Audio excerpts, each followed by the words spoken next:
What's happening, sports fans? Christian Pedersen welcoming you back to another episode of San Diego Prep Insider. Hope your summer's going well.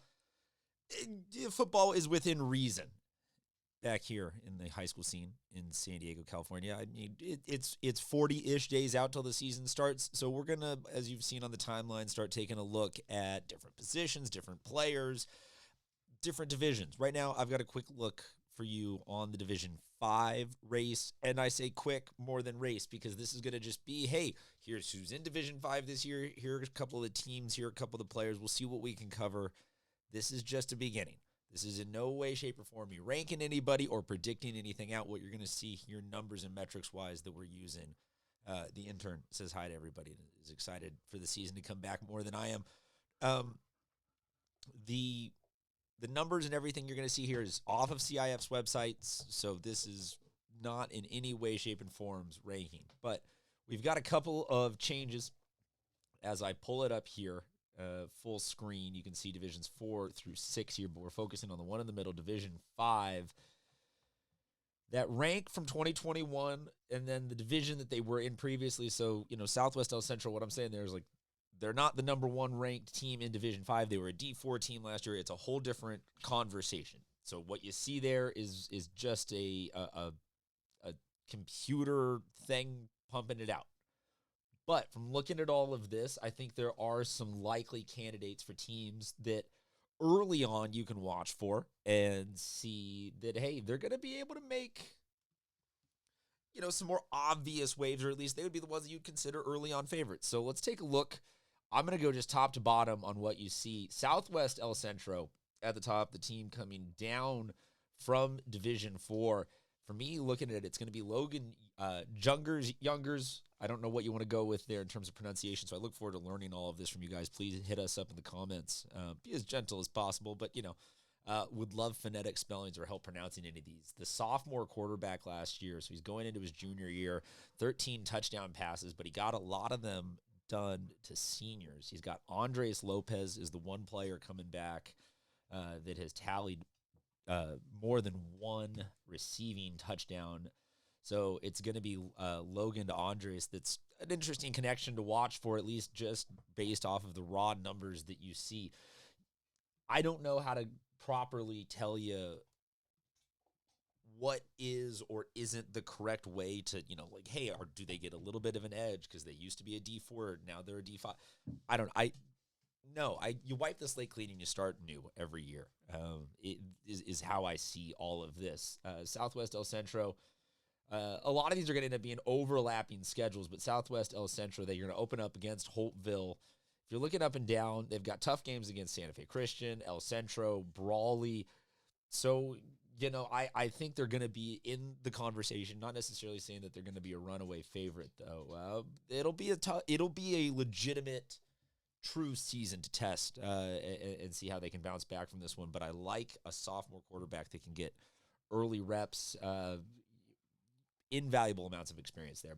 Mar Vista, another team that I think is going to be really interesting. They've got a new head coach. We were going to have Mar Vista in studio at some point in the next couple of weeks. They've got the Southwestern Passing League tournament going on for all of these teams next weekend, or this weekend. I apologize on when you are or are not listening to this, but coming up the 8th through 10th of July at Southwestern Community College. There will be a major passing league tournament that we will start to see a lot of these names get posted a lot more to social media. So quarterback situation looks like Alexander Wojcik is going to be potentially taking the reins there, and trying to become the centerpiece of the offense. 26 passing touchdowns last year, rushed for 20 yards a game. Kid's a senior. You can only assume that there's going to be some great level of projection and growth there. Going down the list, San Ysidro, we will have them in studio on Wednesday. We look forward to talking to Coach Aguilon. They got waves they're making waves last year, closing out the season with a big playoff win in the 14th seed. It was an underdog. I think that they announced themselves last season, and this is a really interesting year to watch for San Ysidro to make waves at football and be something that you can put in that upper tier conversation for teams to really watch for out the gate. Obviously, once football happens, everything changes. Everything we got to react. We got to now. We admit with a large margin of error that it is really hard to know what everybody's progression has been like in the offseason. So we don't want any of this to be disrespect. I try to steer clear of picking any of these to be like my favorites, just because on some of this we really don't know how it's gonna, how you're gonna do without the seniors from last year. A team that though is also led with a prolific person out of the backfield is El Cajon Valley, and I think that this is a very serious time to consider them finally in the right place. We've seen some pieces the last couple of years, maybe last 10 years, that they've had pretty decent left side of their defense. They've had a pretty decent quarterback. They've had something nice. They haven't had that signature player or signature group together at the same time, but it's coming down this season all on the class of 23, and it looks like it's lining up kind of nicely, led by Kyle Gordon, their running back, who 155 yards a season, or 155 yards a game last season. 155 yards a game last season. 155 yards. If you want more on him, go check out the video that Colton Toll, our new intern, and I did on rating all the running backs. We get a little more in-depth about the type of production that he brings.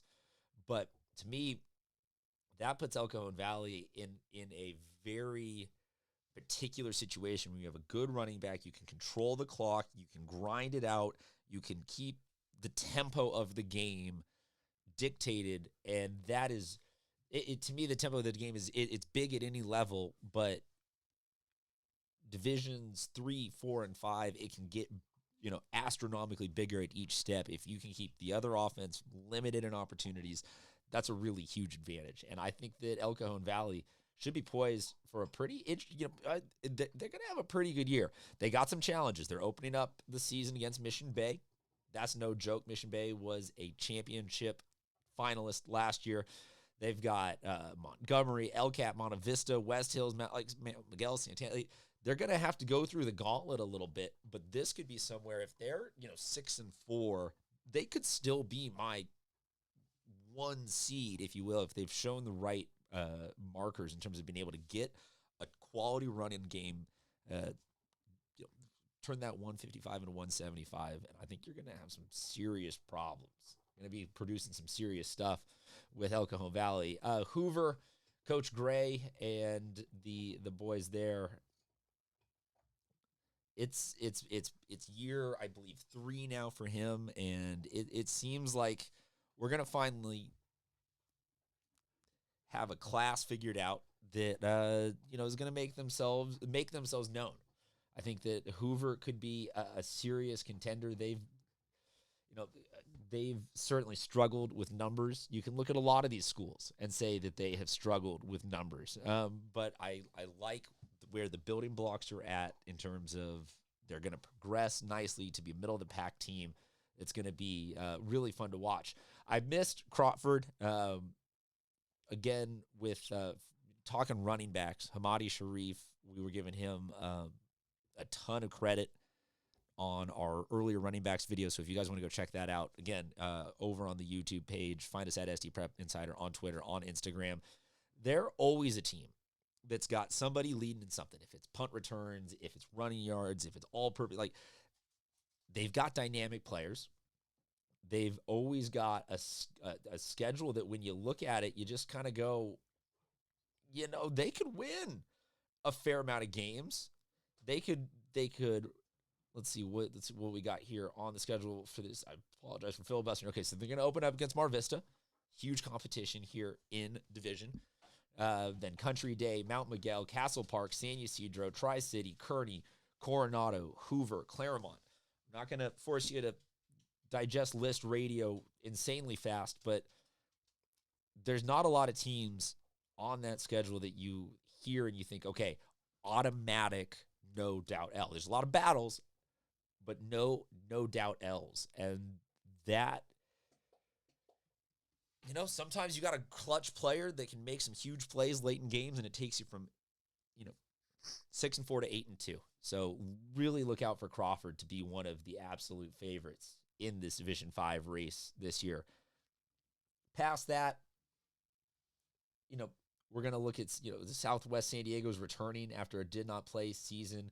There's going to be some of these where you look at them and you're seeing maybe the very tail end of what the last couple of years has done to participation and enthusiasm for high school sports, and it's some programs rebounding, so it's hard for us to pick out of all of this, a diamond in the rough here, but somebody always emerges, and that's what I love about the Division 5 race, is it tends to be every single year in this championship, it's either first one in school history or first one in 20 years. It's some great, there's some amazing stories at this lower division that just absolutely, hands down, make this worth paying attention to. So one more time up here on the screen, here are your Division 5 teams. We'll get around to talking to everybody. Not going to bore you with crazy amounts of it, but those are, a little sample of, I think, some of the upper teams that you look at it and you go automatically, hey, they're in contention this year. So we appreciate you guys tuning in. Thank you very much for sticking with us all off season. Colton and I are going to be back later this week with the front seven defensively, players to watch from around the county. So stay tuned, stay subscribed. Thank you very much. We'll talk to you soon.